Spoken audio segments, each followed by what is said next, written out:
અંકલેશ્વર ખાતે 15મો મહાપરાયણ દિવસ ભક્તિભાવ સાથે ઉજવ્યો હતો. અંકલેશ્વર ભરૂચ મહિલા મંડળ દ્વારા મંગલ ગીતથી કરવામાં આવી હતી.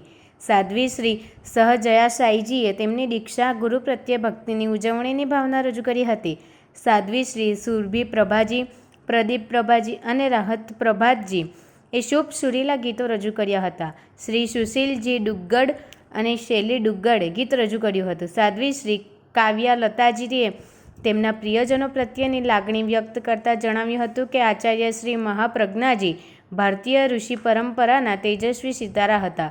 તેઓ એક મહાન સંત, ઉચ્ચ કક્ષાના ફિલોસોફર, માનસી અને સાહિત્યકાર હતા. વિરલ મૂર્તિ એ જ હતા જેમણે તેમના ગહન શાણ પરથી આધ્યાત્મિક વિશ્વને પ્રકાશિત કર્યું હતું.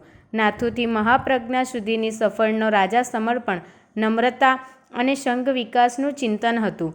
હું આચાર્ય શ્રી મહાપ્રજ્ઞાજીને મારી અસીમ ભક્તિ અર્પણ કરું છું, જે મહાન કરુણાના પુરુષ છે. સાધ્વી શ્રી મધુસ્મિતાજીએ કાર્યક્રમને આગળ વધારતા અને તેમના પ્રિયને શ્રદ્ધાંજલિ આપતા કહ્યું હતું કે આચાર્ય શ્રી મહાપ્રજ્ઞાજી સમગ્ર વિશ્વના સર્વોચ્ચ સંત હતા. તેમના વ્યક્તિત્વના, કર્તવ્યના વિચારો અને તત્વજ્ઞાનને શબ્દોમાં કેદ કરી શકાય તેમ નથી. તે જ્ઞાનયોગ, કર્મયોગ અને ભક્તિયોગનો ત્રિવેણી સંગમ હતો. આચાર્ય શ્રી મહાપ્રજ્ઞાજી અપાર મનોબળથી સમૃદ્ધ હતા અને તેમની વાણીની જાદુઈ અસર હતી. મનને શાંતિ આપનાર આવા શાંતિપ્રિય માણસને હું ખૂબ જ આદર આપું છું. સાધ્વીજી શ્રી જ્યોતિ આશાજીએ સુંદર રીતે કાર્યક્રમનું સંચાલન કર્યું હતું.